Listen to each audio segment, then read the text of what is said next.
Alors soit c'est moi qui en demande trop ou alors un minimum, soit Marvel perd vraiment en qualité. Salut à tous, bienvenue sur Fran Movie, j'espère que vous allez bien. Installez-vous confortablement, aujourd'hui on va parler de She-Hulk épisode 3. Mais on se retrouve juste après le générique.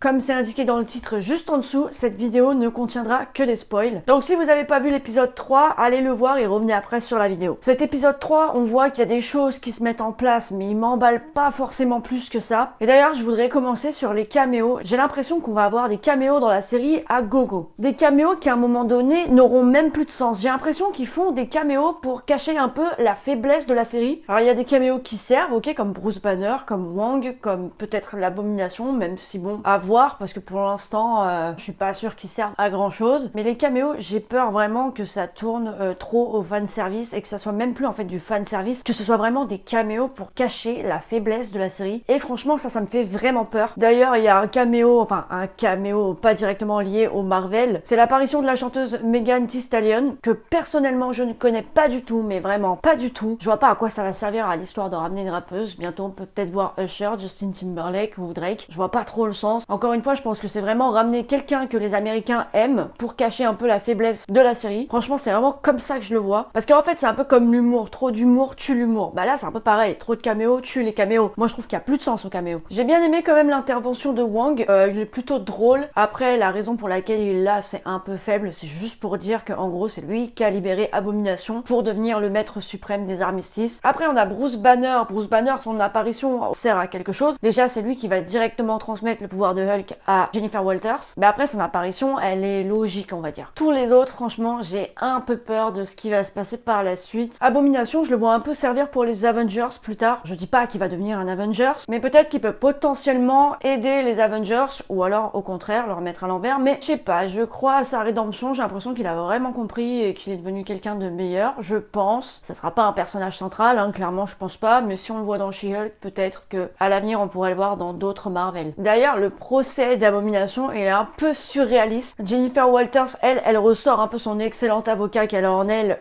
pour défendre Abomination, ce qui est pas une tâche facile. Des fois, elle est un peu maladroite. J'aime bien ce côté-là du personnage, vraiment, elle est plutôt drôle. C'est pas quelqu'un qui se prend trop au sérieux et ça, j'aime bien. En revanche, lui, Abomination, ok, j'ai l'impression qu'il s'est vraiment repenti un peu des péchés qu'il a fait par le passé, mais c'est chelou. Comme Jennifer Walters le dit, il va aller habiter au milieu de nulle part. J'ai l'impression qu'il monte un peu une espèce de secte, genre lui en gourou et puis ses âmes sœurs qui sont derrière la vitre, on dirait des elfes, mais mort de rire, what the fuck. Mais j'ai l'impression plutôt qu'il va monter une secte qu'autre chose. Cela dit, à partir du moment où il fait pécher personne, libre à lui de faire ce qu'il veut. Au début, quand on voit que Jennifer Walters se fait descendre par tous les médias, par tous les réseaux sociaux, et surtout une phrase d'un mec qui dit en gros, il n'y a plus que des femmes qui sont super héroïnes, où sont passés les hommes. Ce mec, t'as juste envie de lui dire, mais ta bouche, espèce de misogyne, t'as envie de lui mettre une paire de claques, et à quel moment il y a plus de femmes dans l'univers de super-héros que d'hommes? Ok, il y a un peu plus de femmes qu'avant, c'est clair, et ça c'est une super bonne idée, mais mon gars, j'ai envie de te mettre une paire de claques. Et je pense que je suis clairement pas la seule. Par contre, il y a un truc qui me saoule vraiment dans cette série, puisqu'on va la voir jusqu'à la fin, hein, jusqu'à l'épisode 9, c'est Jennifer Walters qui parle direct face caméra. Je suis pas fan. Moi, ça va bien Deadpool, ok. Bon, apparemment, c'était pas vraiment lié à Deadpool. Moi, franchement, j'aime pas. Pour Deadpool, franchement, ça colle bien, c'est marrant, mais pour She-Hulk, non. Et à la limite, c'est bien passé aussi pour Wanda dans WandaVision, parce que voilà, c'était un rapport de sitcom, donc parler direct face caméra, c'était vraiment pas dérangeant. Au contraire, je sais qu'il y en a qui vont peut-être aimer ça. Moi, je sais pas, j'adhère pas. La métamorphe Runa au tribunal, qui est accusée de s'être justement fait passer pour Megan Thee Stallion, elle sort d'où? De la nouvelle Asgard, apparemment, ok,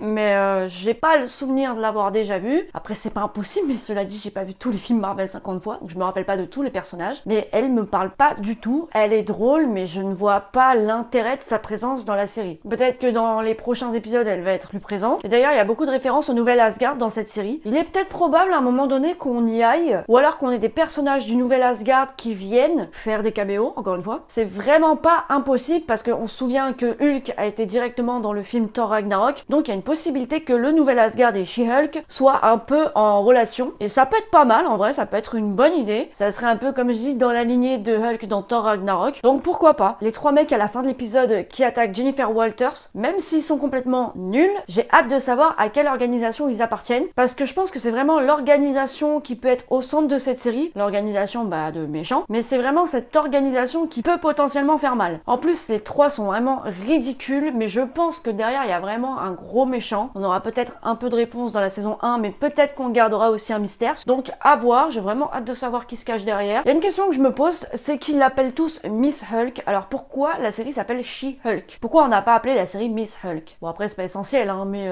ouais, c'est une question que je me pose, qu'à aucun moment on dit She-Hulk. Voilà pour cette critique, j'attends de voir la suite, parce que pour le moment je trouve que c'est pas ouf, même si ça commence à partir légèrement, je trouve pas que ça soit dingue. Les caméos, moi ça commence à me saouler. Mais dites-moi vous, dans les commentaires, ce que vous avez pensé de cet épisode, si vous avez aimé ou pas. N'hésitez pas à liker, à partager, à vous abonner à ma chaîne YouTube pour voir plus de vidéos. Et je vous dis bonne journée ou bonne soirée, et à la prochaine!